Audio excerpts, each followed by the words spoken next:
Welcome to 100 Yards Football. I'm your host, Vincent Turner. If you like the video today, please come in and share it. We'll surely appreciate it here at 100 Yards Football. Today, I'm going to recap the 1968 college football season. I'd like to give special thanks to my producer, Mr. Jeremiah Long, who's making it happen today, and to my staff here at 100 Yards Football, Mr. Logan Landis, to Mark Dillon, to the first round draft, 1981. The bottle of Florida State Finds. And my man, I wouldn't be here without his help and over the Mr. Ronnie Keebler out of Beach. So if you like, please more time on 100 Yards Football. The 1968 college season was. I was 8 years old at the time, baby, and I was in the third grade. Oh, hallelujah. And 1968 was to me because I was really getting into this college thing. Lived in town of Memphis, 901. And man, 68 was going into the season. The Purdue Boilermakers were ranked number one. They had a quarterback named Mike Phipps, but they had, at the time, everybody was saying the best player in the country, Leroy Keys. But what set that 68 season off for me, I was thinking about two ranked teams playing in Knoxville, Georgia and Tennessee, and they played to a 17-17 tie. And I remember Tennessee came in preseason, I believe, number 9 at the time. And I remember that game ended in a tie because the University of Georgia, I'm broadcasting live here in Douglasville, Georgia, which is 30 minutes from downtown Atlanta. I'm around a lot of Georgia alumni national champions. I remember in that game, Jake Scott, that All-American safety, who went on and had a great career in the Miami Dolphins, taking a punt back 90 yards for a touchdown. That really set it out for me. And that game right there was played in Knoxville on AstroTurf. It was the first time AstroTurf was introduced to college football. And that was really a great memory to me. But also that year, you had so many great players in 68. So many great college players. I remember you had O.J. Simpson. Yeah,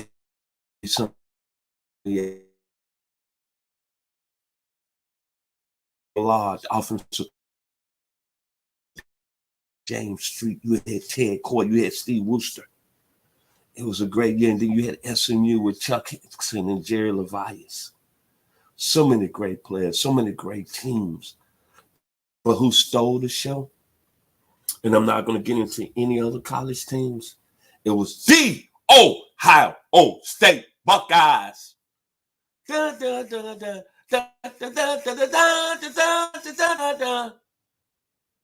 by a man by the name of Woody Hayes. When you're talking about old school, Woody Hayes was old school, brother. Coach from Ohio State from 1951 to 1978, and he believed in running the football 3 yards in a cloud of dust. But that 6-8 team, he had the greatest sophomore class in college football history. Make no bones, because freshmen weren't eligible at the time. And that sophomore class took the Buckeyes to one of the greatest seasons in college football history. Rex Kern, Lancaster, Ohio. Leon Hayton, Louisville, Kentucky. Jan White, Harrisburg, PA. Can I say Michael Parsons? Can I say Jimmy Jones, USC? Can I say Dennis Green? Can I say Ricky Walters as something in the water in Harrisburg? Jim Stillwagon of Columbus, Ohio. Doug Adams out of Cincinnati. Mike Sensabaugh out of Cincinnati. Before he became the assassin, Jack Tatum out of New Jersey. Tim Anderson out of West Virginia. John Brockington out of New York. The super sophomores. And what was so ironic about that football team is that Woody Hayes did not believe in playing sophomores. But they were so good and so great that year. And I remember 2 games that stuck in my little 8-year-old mind that put it on the map for Ohio State. I'm going to start with their showdown September the 28th, 1968 against SMU. A high-flying offensive team that threw the football under Chuck Hickson, and they had a receiver by the name of Jerry Levias. And Ohio State shut them down and beat them 35-14. Then the country kind of started taking notice. But the game of the year, the game that set it out for Ohio State, 84,000 sellout crowd in Columbus that year, 13-point underdog. The mighty Purdue Boilermakers came to the house with Mike Phillips at the quarterback position, All-American. And they had a running back by the name of Leroy Keys, who was an outstanding football player. But you know what? Ohio State beat Purdue that game 13-0. But what happened that game? The super sophomore stepped up. Jim Stellwagen had an interception in that game. Mike Sensabaugh, Leon Hayton played at another level. But the guy that set it off was the assassin, who we all know before he got to be putting on the pads with the skin black. Had a coming out game. Leroy Keys that whole game. Tatum 2 recoveries, 8 tackles in that game. And I believe he had 1 interception. So Ohio State super sophomore stepped to the plate. And all of a sudden, the whole country started looking at the Ohio State Buckeyes. And then they ended the year with a very impressive 50-14 win over Michigan. And I think about the Buckeyes going through that year, and my mind was really just going at that time, just running, because it was TV shows on there. Gomer Pyle was rocking then. The Beverly Hillbillies were rocking then. Excuse me, I'm trying to get my notes. And then Bonanza. And I'm thinking about Ohio State. All of them kind of fit that tour, because nobody can believe this football team with at least 12 starters and sophomores could do what they was doing.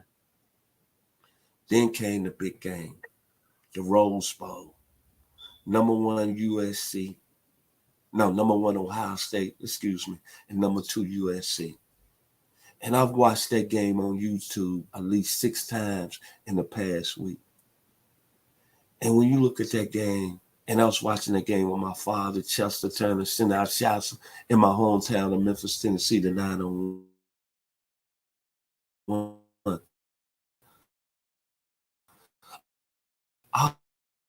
All I saw is jumping up 10-0 in that. He got to that run. And on the play.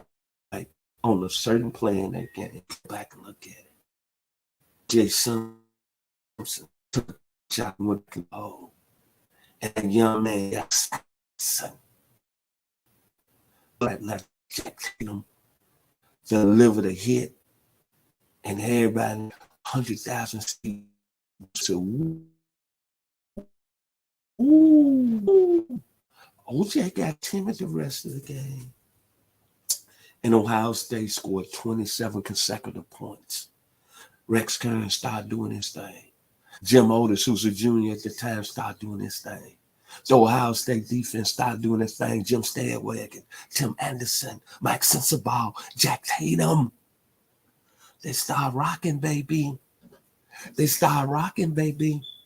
And guess, with the Ohio State secondary playing at a high level, guess who was their head coach? Who was their position coach at the time? By the name of Lou Holt. Special football team.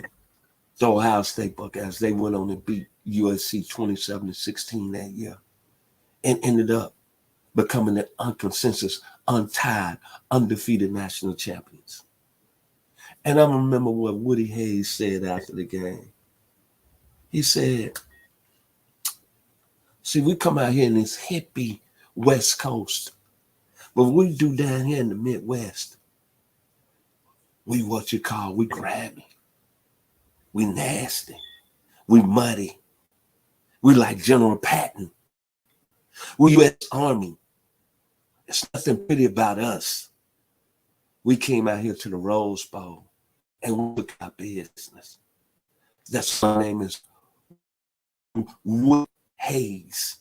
And that's why my heroes are George C. Patton and Dwight Eisenhower. That's what Woody Hayes said after the impressive 27-16 win over O.J. Simpson and the USC Trojans. Kudos to one of the greatest football teams ever and having one great season. It's a shame that football team didn't win 3 consecutive national championships because of next year they was upset by Michigan and then get back to the Rose Bowl. And then in Jack Tatum, Rex Curran senior seasons, along with Jim Stillwagon and John Broccoli, they got upset by Stanford and Rose Bowl by a quarterback by the name of Jim Plunkett. But that team, make no bones, was one of the greatest football teams ever and had the greatest sophomore class ever. Woody Hayes and the Ohio State Buckeyes. So if you like the video today, please come in and share it. I surely appreciate it here on 100 Yards Football. And when I think about Woody Hayes and Ohio State Buckeyes, as I give kudos one more time to my team here, 100 Yards Football, to Mr. Jeremiah Long, thank you, sir. To Mr. Bobby Butler, first-round draft choice of the Atlanta Falcons, Florida State finest, to Mr. Logan Landers, to Mr. Mark Denham, to my man, BK, Brooklyn, New York, Ronnie Keebler. All I can think is when the Ohio State Buckeyes was rolling through that 1968 season and they was putting it on everybody. Sing, get on up, and dance to the music. All we need is a drummer. For people who only need a beat, I'm going to add a little guitar and make it easy to move your feet. I'm going to add some bottom Larry Graham so that the dancers just won't hide. Sly and the Family Stone, baby, here on 100 Yards of Football to the Ohio State Buckeyes. Da da da da da da da da da da da da da da da da da da. Vincent Turner, the 901. And one more thing. Kudos to my man, my team, the University of Memphis Tigers yesterday winning the ACC, beating the Houston Cougars. Don't know nobody want to play us this year in the NCAA. Y'all be blessed here on 100 Yards Football. Penny Hardaway, great job yesterday, sir.